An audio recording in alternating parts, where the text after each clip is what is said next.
Cameroon, Bandung, Africa, Bandung, to the world, Bandung. Joe Biden, ne l'oubliez pas les amis, c'est l'homme le plus noir de la terre qui est en train de s'adresser à vous. C'est moi, le sénateur, le plus noir de la terre. Joe Biden, à partir du 20 janvier, serait plus président des États-Unis. C'est bon pour lui. Et Joe Biden, comme Barack Obama, c'est les mêmes gens. C'est les manipulateurs. Ils sont des roublards. Ils adorent l'enrichissement illicite. Je dis cela parce que les guerres que les gars là se sont engagés dans, les amis, vous vous rendez compte, tous ces guerres là c'était pour le blanchiment de l'argent. C'est pas moi qui le dis, hein. Le rapport de la CIA et du FBI dit ça clairement. Allez regarder, vous allez comprendre de quoi il est question. Mais comme c'est les néocons qui contrôlent la justice à Washington, on ne peut rien les faire. Parce qu'apparemment, beaucoup de juges sont impliqués. C'est pour cette raison que Donald Trump a proposé Patel. Patel, c'est ce monsieur qui était en train de demander le démantèlement de la FBI.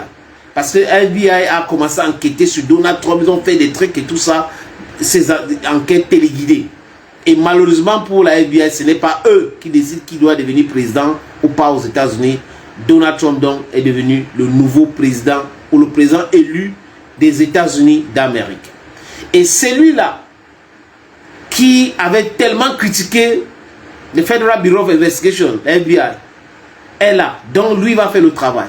Toutes les investigations bidons et tout cela, il va voir clair. Et même à la justice, les différents procureurs qui ont passé leur temps à utiliser la justice comme une arme politique vont devoir répondre, les amis. Certains vont même aller en retraite anticipée. Voilà comment Joe Biden et Barack Obama ont transformé les États-Unis. C'est-à-dire que c'est nous, il faut nous protéger, on se protège et tout, business à ce genre, et on fait notre blanchiment d'argent. On crée les guerres ici, on crée les guerres là-bas. On part en Syrie, on finance les terroristes à travers la Turquie, on va prendre Alep, on va déstabiliser la Russie. Voilà comment les gars réfléchissent.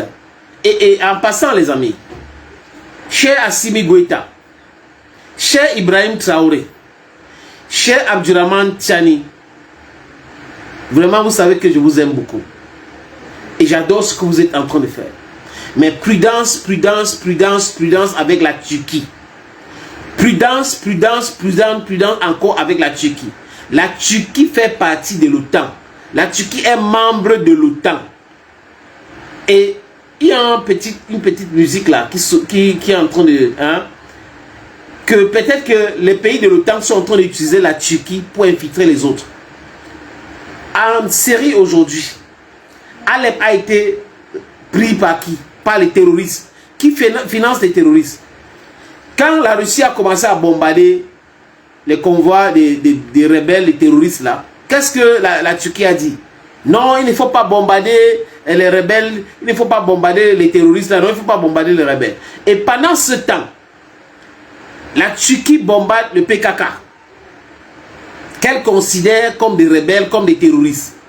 Donc, comprenez très bien, monsieur Assimi Goïta, quand on a fini d'acheter les armes chez les Turcs, il ne faut pas les laisser là.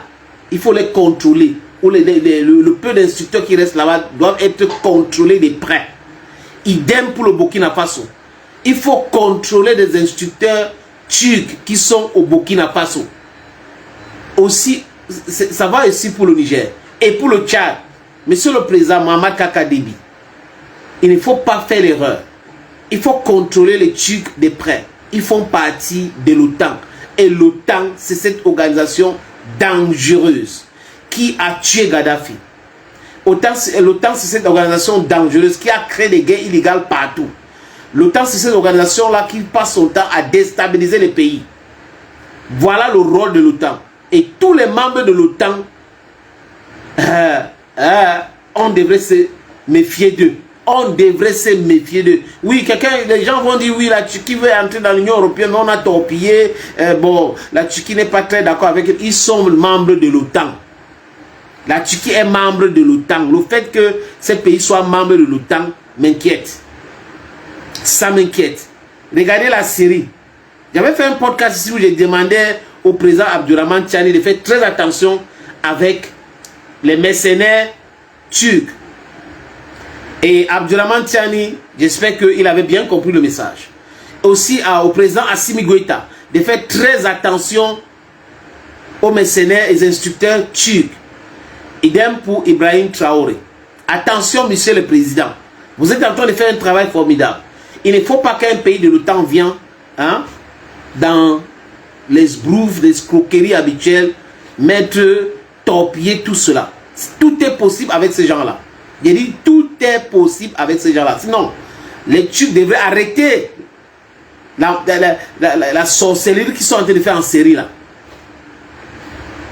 C'est la sorcellerie qu'ils sont en train de faire en série. Donc s'ils peuvent réagir comme ça en série, imaginez chez nous, nous devons faire très attention. A stitch in time, as they say in English, saves nine. Donc, vous avez quelqu'un qui dit devant la presse, à Mondo Vision, qu'il ne va pas gracier son fils Hunter Biden. Hunter Biden est dans les affaires de corruption depuis Obama.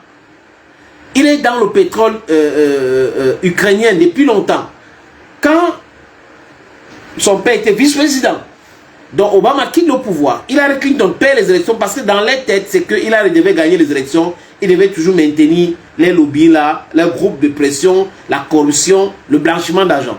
Hillary donc perd devant Donald Trump.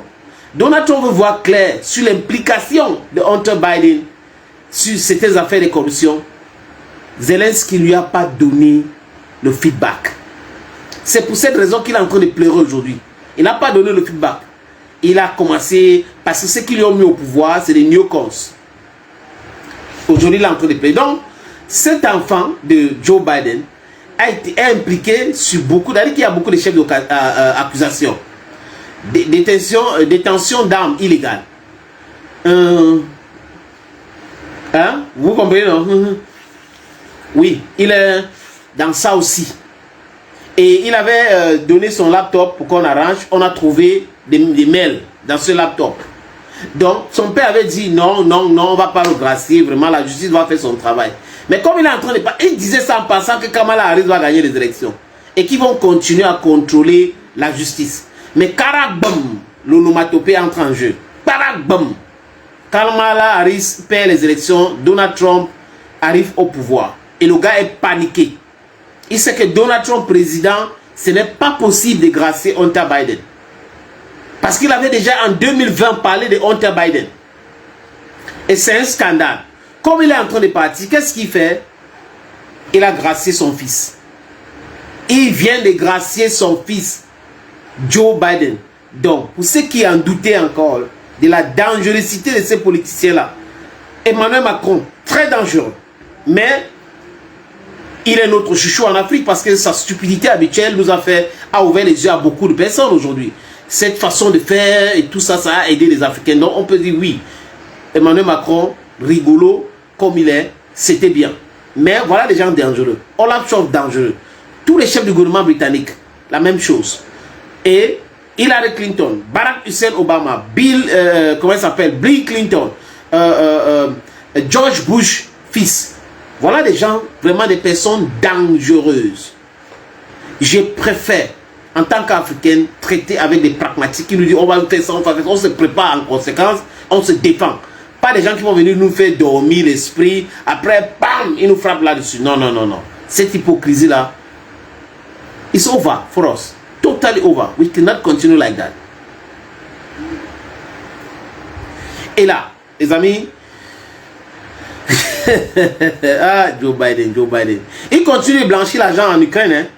Il continue de blanchir l'argent en Ukraine, comme je vous parle là. Il va envoyer l'aide militaire. Hein? C'est les neocons qui sont dans le, comment on appelle ça, le complexe militaro-industriel américain qui gagnent. Hein? Ce sont ces gars-là qui gagnent beaucoup d'argent. Ce n'est pas les Ukrainiens. Donc on finance l'économie d'armement américaine avec aide en Ukraine.